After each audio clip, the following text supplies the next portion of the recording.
Halo, selamat pagi pemirsa, apa kabar Anda hari ini? Senang sekali dapat menjumpai Anda dalam berita Papua hari ini. Saya Yuni Rumbarar bersama tim redaksi telah menyiapkan sejumlah berita menarik dan aktual bagi Anda. Berikut 3 berita utama. Pesta kembang api warnai upacara pembukaan PON ke-20 Papua. 300 rumah di Manokwari terbakar. Atlet judo Papua berhasil meraih emas setelah mengalahkan Jawa Barat di cabur judo.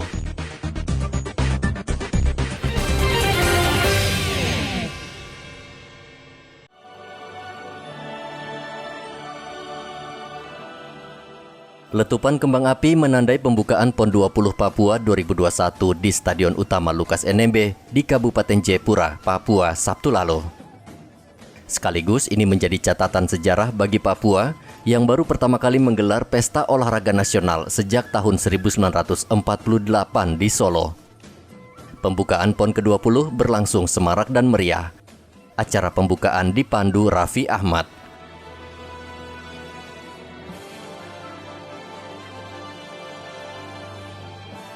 Atlet sepak bola Boa Solosa terpilih menjadi orang yang menyalakan api PON di Calderon sebagai tanda dimulainya kompetisi 47 cabang olahraga di tengah cuaca yang tidak mendukung. Sejumlah artis ibu kota tampil memukau penonton. Edo Kondologit, Mikhail Jakari Milena, dan Noella membuka acara dengan menyanyikan lagu Aku Papua dengan tarian kolosal. Tidak lama kemudian Presiden RI Joko Widodo tiba dan lagu kebangsaan Indonesia Raya pun dikumandangkan 10.000 penonton di Stadion Lukas NMB. Tepuk tangan penonton menyambut seluruh kontingen dan Papua mengirim atlet paling banyak. Maria Bonai dan Manase Opur kemudian membacakan sumpah atlet dan wasit. Yang tidak kalah menarik, Presiden Jokowi mau turun dari tribun penonton dan ikut memeriahkan pembukaan PON dengan bermain bola bersama Jack Komboy dan 3 anak-anak Papua. Sontak, aksi Presiden ini mendapat sambutan riuh penonton.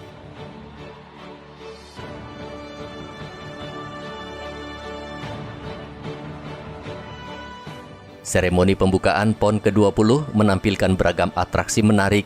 Tidak hanya tarian dan lagu Papua yang dibawakan putra-putri Papua, namun juga dimeriahkan artis ibu kota, seperti sang diva Ruth Sahanaya dan penyanyi yang saat ini sedang digandrungi di Indonesia, Tulus.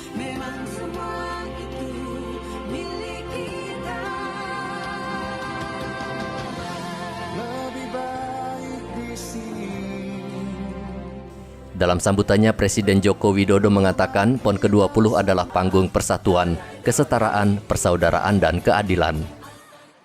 Pekan olahraga ini menggambarkan kemajuan Papua, menunjukkan kesiapan infrastruktur di tanah Papua dan kesiapan masyarakat Papua dalam menyelenggarakan acara besar untuk berprestasi di kancah nasional dan internasional.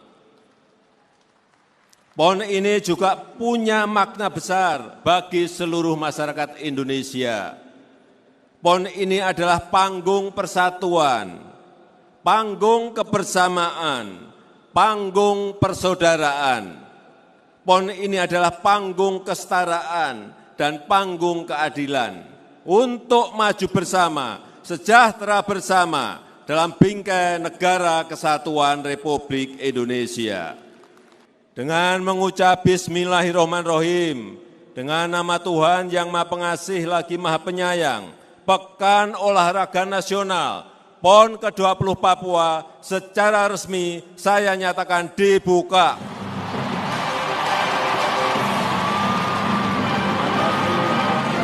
Assalamualaikum warahmatullahi wabarakatuh. PON ke-20 Papua seharusnya digelar tahun 2020, namun harus ditunda karena pandemi. PON 20 Papua diikuti 6.116 atlet dari luar Papua ditambah sekitar 923 atlet Papua dengan mempertandingkan 47 cabang olahraga dan memperebutkan 681 medali emas. Riantonai melaporkan dari Kabupaten Jayapura, Papua.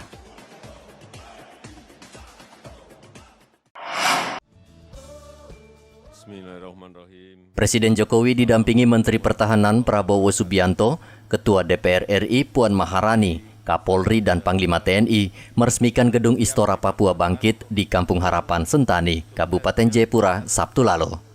Usai meresmikan 7 venue berstandar internasional, Presiden meminta agar fasilitas itu dirawat dengan baik. Ia menugaskan gubernur dan wali kota untuk menyiapkan manajemen pengelolaan fasilitas secara profesional. Setelah mampu membangun venue yang terbaik ini, pekerjaan kita belum selesai. Tugas selanjutnya adalah menjaga, tugas selanjutnya adalah merawat, dan tugas selanjutnya adalah memanfaatkan venue ini dengan sebaik-baiknya. Saya tidak ingin setelah nanti PON usai, fasilitas yang telah dibangun dengan dana besar dan berstandar internasional ini justru menjadi tempat yang sepi, tidak terawat dan akhirnya rusak. Ini yang tidak kita maui. Oleh sebab itu, saya minta kepada gubernur, para bupati dan wali kota, agar segera menyiapkan manajemen pengelolaan pemanfaatan fasilitas ini secara profesional agar bisa venue-venue yang ada terpelihara dengan baik. Manfaatkan venue ini sebagai tempat penjaringan bibit unggul olahraga, pembinaan para atlet Papua untuk semakin berprestasi baik di tingkat nasional maupun di tingkat dunia. Venue yang diresmikan yaitu Istora Papua Bangkit, arena sepatu roda Uncen, arena akuatik, arena kriket, hoki, panahan, dan arena dayung. Usai meresmikan 7 venue, Presiden Joko Widodo langsung meresmikan Gedung Papua Muda Inspiratif yang berada di Jalan Poros, Distrik AB Pura, Kota Jayapura. Gedung ini akan dijadikan pusat untuk mengembangkan bakat pemuda-pemudi Papua. Pembangunan gedung untuk PMI ini direncanakan selesai pada 11 Oktober 2022. Presiden mengatakan negara ingin memberikan ruang yang sebesar-besarnya kepada anak muda untuk mengembangkan talenta. Ia berharap pembangunan Papua Youth Creative Hub dapat menggali potensi kreatif anak-anak muda Papua. Kita ingin memberikan ruang sebesar-besarnya. Setelah saya bertemu dengan komunitas Papua Muda Inspiratif, kemudian ada ide untuk membuat Papua Youth Creative Hub di tempat ini. Atas arahan lapangan, masukan-masukan lapangan yang didapatkan dari Pak Kabin, kemudian sebentar lagi akan kita lakukan groundbreaking di tempat ini.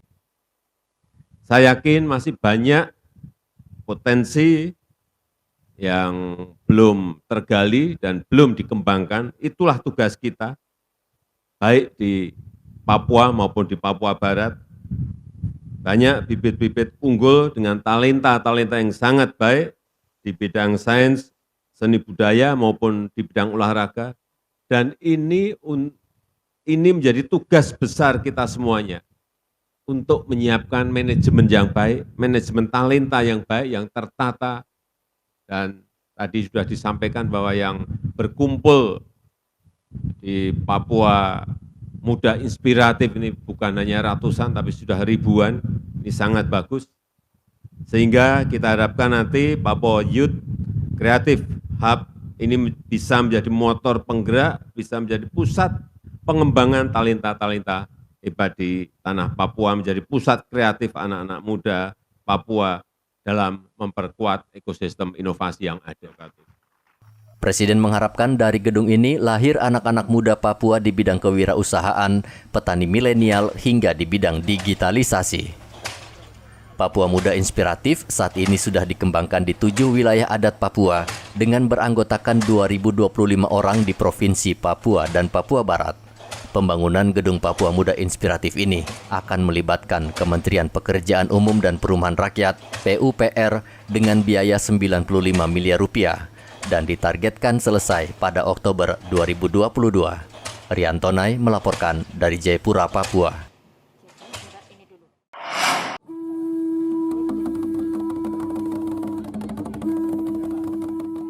Warga Merauke bersuka cita menyambut PON ke-20 Papua. Mereka menari tarian adat perang sebagai ungkapan kebanggaan dan dukungan terhadap para atlet Papua.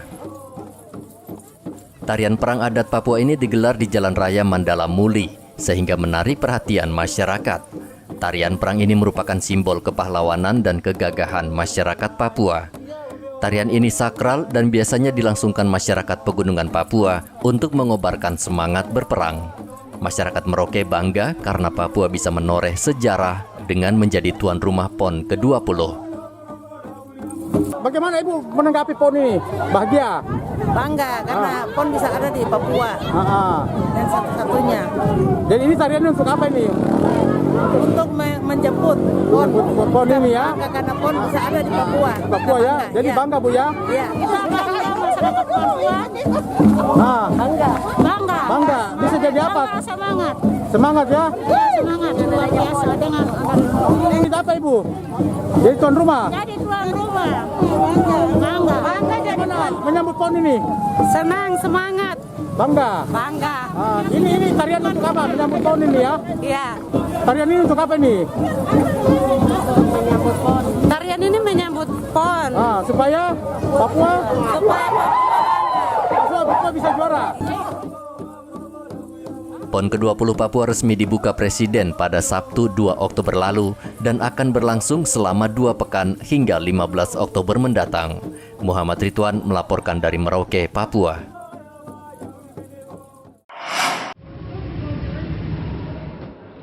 Atlet judo putra Papua berhasil menyabet emas pertama pada pembukaan kejuaraan cabang olahraga judo pada PON ke-20 Papua yang dilangsungkan di Gedung Emeneme Yaware, Mimika, Papua.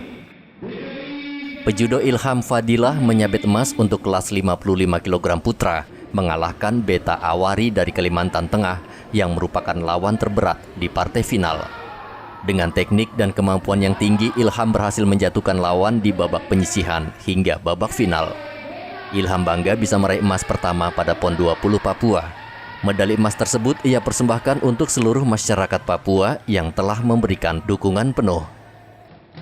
Sementara Beta Awari dari Kalimantan Barat meraih medali perak dan Diki Julfikar dari Banten meraih medali perunggu bersama Imam Maulana Mutakin. Saya menjadi juara di tanah Papua. Juara keberapa ya Pak? Sudah berapa kali ikut dan ini Alhamdulillah ini adalah event pertama saya untuk PON dan saya meraih juara 1. Alhamdulillah. Untuk pertandingan yang lainnya masih banyak, cuma ini adalah event yang paling bergengsi yang saya pernah juara.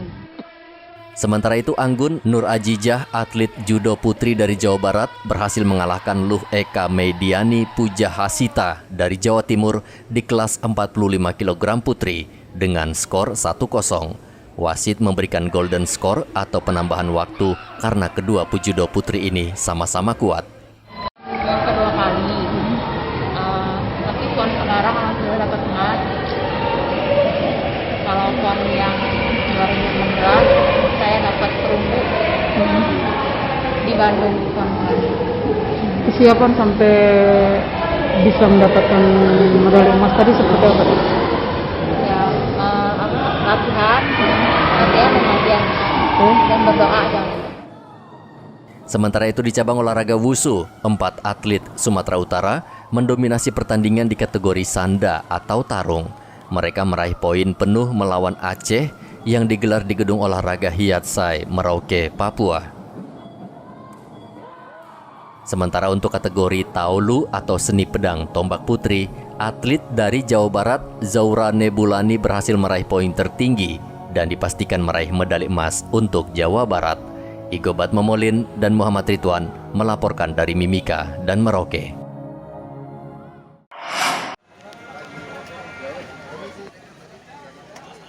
Pemerintah Provinsi Papua Barat menyalurkan bantuan untuk ratusan warga korban kebakaran yang masih mengungsi di kawasan Borobudur, Manokwari.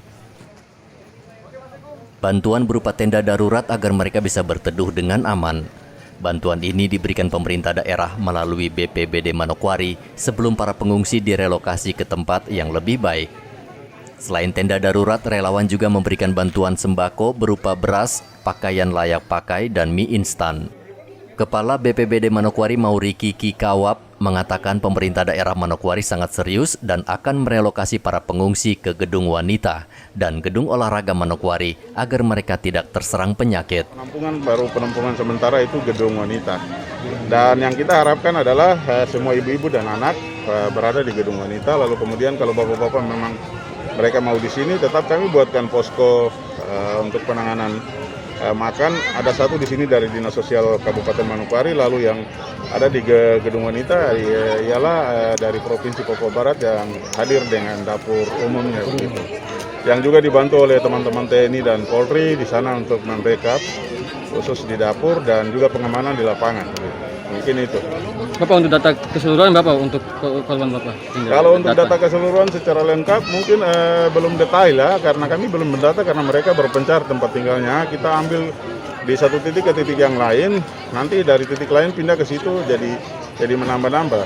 Dalam estimasi kami sementara itu 2.000 lebih warga atau 2.000 lebih jiwa begitu yang kena dampak kebakaran ini. Mungkin itu. Bapak selain posko di sini ada lagi di Taman Jokowi kan Bapak informasinya? Ada yang di Taman Jokowi dan hari ini Taman Jokowi sudah mengaku untuk dievakuasi sebagian ke gedung wanita. Kami sambil menunggu bis yang dari perhubungan untuk mengevakuasi teman-teman yang ada di daerah-daerah yang dievakuasi sementara gitu. Kalau untuk penanganan darurat ini sudah berapa lama, berapa hari?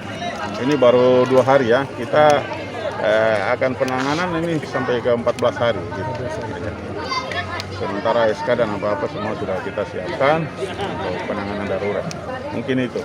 Bapak kalau terakhir kalau untuk data kerugian material musibah ini berapa? Sementara belum didata detail karena kita tidak bisa mereka-reka karena data kerugian material ini itu harus valid begitu, karena kita tidak bisa memberitahukan sesuatu yang tidak valid kepada umum yang jadi akan menjadi pertanyaan balik kepada pemerintah.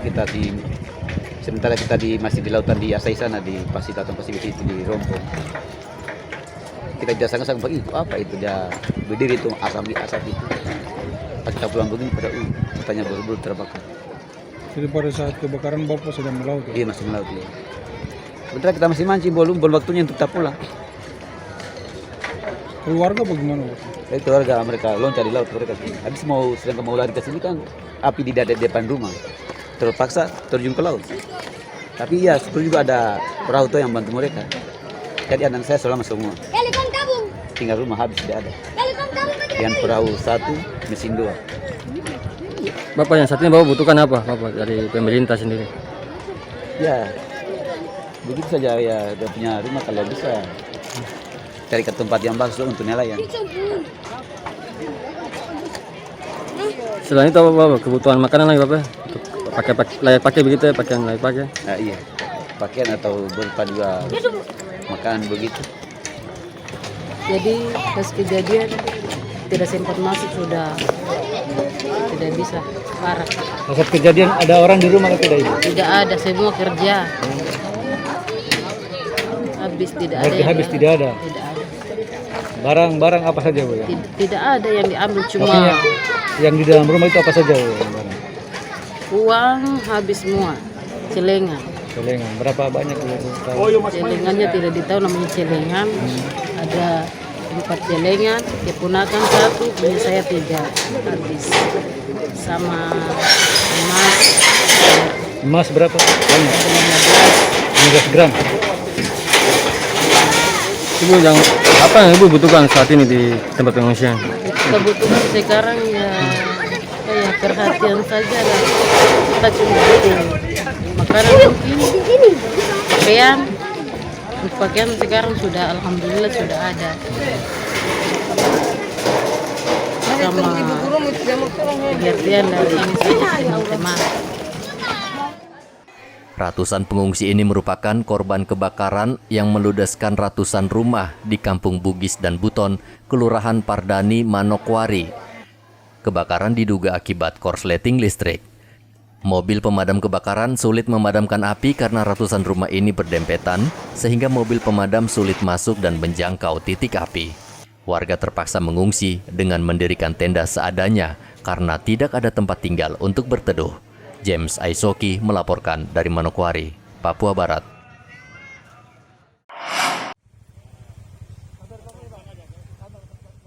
Kontingen Jawa Timur minggu kemarin kembali menambah 1 medali emas dari cabang olahraga sepatu roda di nomor lomba maraton 42.000 meter putra di PON ke-20 yang berlangsung di Jembatan Merah Yotefa, Kota Jayapura.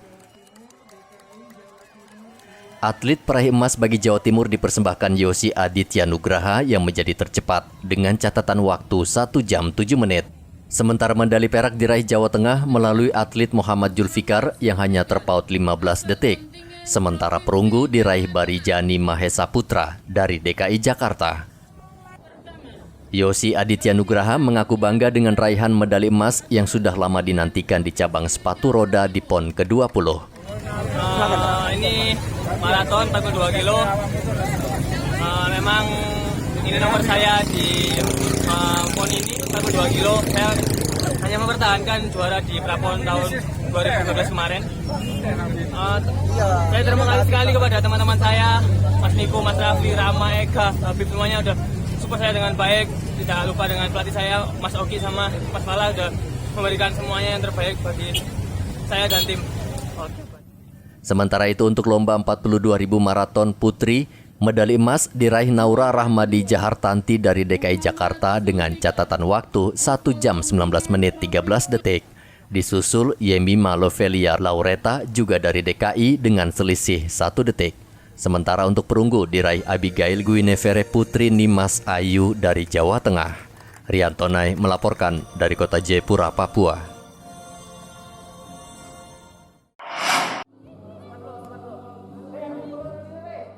Tim sepak bola putri Kalimantan Tengah harus mengasah permainannya agar dapat tampil maksimal pada laga perdana mereka melawan Bangka Belitung hari ini di Stadion Katalpal, Merauke. Tim sepak bola putri Kalimantan Tengah memang menargetkan medali emas di cabang olahraga sepak bola pada PON Papua. Mereka bertekad meraih poin penuh pada laga perdana. Budiantoro, wakil manajer tim PON Kalimantan Tengah, mengatakan walaupun baru pertama kali ikut dalam PON tahun ini, namun timnya yakin mampu mengimbangi lawan karena sudah lama digembleng pelatih berpengalaman dan beberapa kali melakukan pertandingan uji coba. Tim PON sepak bola Kalimantan Putri bisa menjawab, artinya kita bisa mewakili Kalimantan, juara di Kalimantan dan masuk 6 besar di PON 20 di Papua ini. Harapan kami telah berjuang ya, sudah beberapa kali kami uji coba dan latihan dan alhamdulillah sudah sesuai dengan keinginan kami dan mudah-mudahan kami mempunyai target bahwa kami harus membawa medali. Itu. Medali apa, Pak? Ya pokoknya medali, tapi kalau bisa syukur emas kan begitu. Gitu, ya. Pak, lawan yang dianggap paling berat untuk Kalteng sendiri apa, Pak? Semua lawan anggap kita berat semua. Berat. Karena yang masuk 6 besar adalah memang yang juara-juara semua. Satu dong yang paling ditakutin apa kira-kira? Tidak ada yang takut. Saya kira kami jauh-jauh dari Kalimantan Tengah, ada yang kita takut. Cabang olahraga sepak bola putri diikuti 6 kontingen yakni DKI Jakarta, Papua, Papua Barat, Jawa Barat, Kalimantan Tengah, dan Bangka Belitung. Cabang sepak bola putri digelar perdana minggu kemarin antara DKI Jakarta melawan Bangka Belitung dengan skor 1-0 untuk kemenangan DKI Jakarta. Muhammad Ridwan melaporkan dari Merauke, Papua.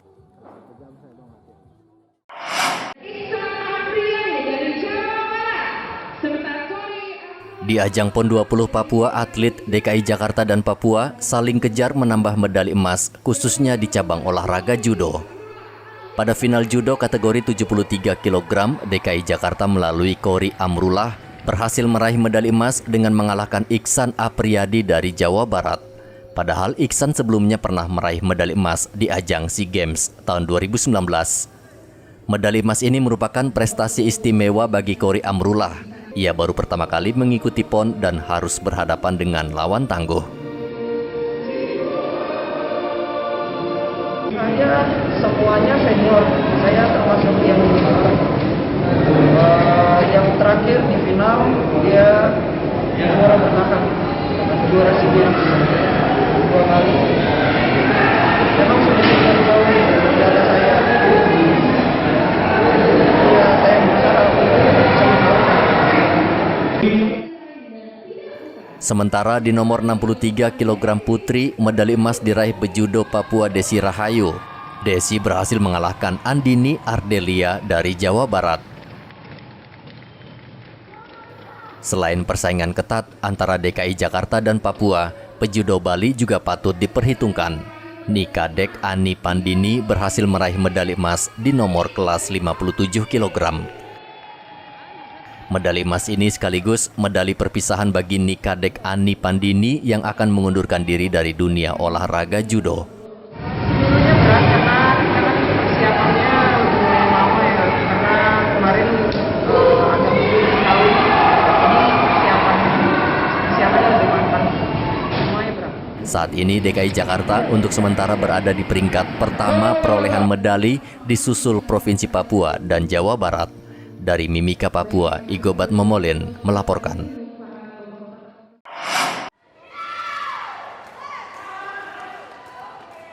Tim sepak takraw Papua harus mengakui ketangguhan tim Jawa Barat di babak penyisihan grup A Putra.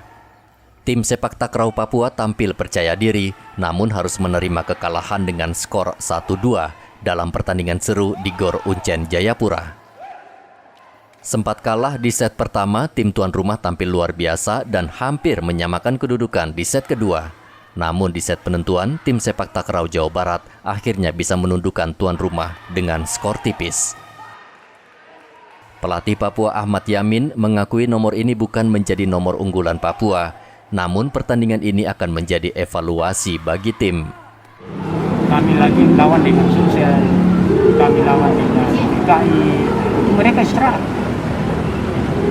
3 hari, 4 hari mereka istirahat, kami lagi. Ini karenanya ya kami mohon maaf juga pengertian ini bahwa kami memang tidak bertugas. Kami hanya memberikan yang terbaik pelayanan dengan teman-teman provinsi bahwa kami ini siap. Kami juga tidak menyebut kalau memang ada kesempatan, kenapa tidak. Tapi kami tidak berambisi sampai ke situ. Karena ya kami sadar bahwa selama ini yang kami fokus itu hanya di nomor itu, tim dengan kuadrat. Tim kemarin alhamdulillah kita sudah dapat medali. Dalam babak penyisihan putri, tim tuan rumah juga harus menerima kekalahan. Di nomor regu event, tuan rumah harus kandas dalam penyisihan grup A, dikalahkan Jambi dengan skor telak 2-0.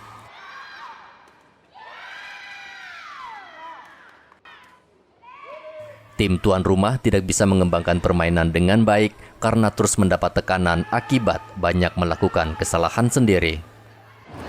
Memang di nomor interregu ini kami sebagai tuan rumah Papua tidak memenuhi target karena kita di dalam tim itu kan 7 orang. Spesifikasi kami itu memang hanya di tim dengan kuadrat. Saudara bisa menyaksikan ekor kami itu hanya 1 orang, sedangkan mereka spesifikasinya memang dari orang kali itu yang sudah bayangkan yang turun tim ini kan masing-masing utusan dari masing-masing wilayah. Kami tuan rumah 8 nomor dengan 7 orang. Bayangkan besok kami hari sini bertanding lagi. Cabang olahraga sepak takraw sudah dipertandingkan sejak 30 September dan akan berakhir pekan depan. Afi Tindarto melaporkan dari Jayapura, Papua.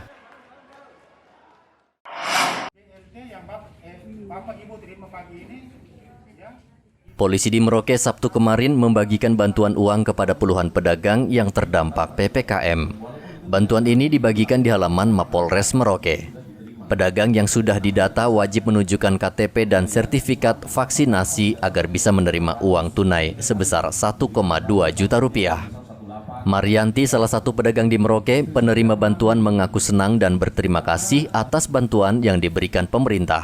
Terima kasih untuk Polres Merauke telah memberikan saya bantuan tunai 1.200.000 untuk usaha saya, usaha kue. Jadi sekali lagi saya terima kasih untuk Polres Merauke untuk bantuan mikronya. Bantuan uang tunai ini merupakan tahap pertama dan akan ada kucuran bantuan uang lagi sesuai data penerima yang masuk di Polres Merauke. Polisi kini diberi tugas untuk menyalurkan bantuan uang kepada pedagang yang mengalami kesulitan akibat pembatasan kegiatan atau PPKM. Selama ini bantuan disalurkan melalui kantor pos, namun menumpuk sehingga penyaluran menjadi terhambat. Muhammad Ridwan melaporkan dari Merauke, Papua. Informasi tadi sekaligus menutup jumpa kita dalam berita Papua hari ini. Akhir kata, saya Yunirum Barar bersama tim redaksi yang bertugas mengucapkan terima kasih atas perhatian Anda. Selamat pagi, Wanyambe.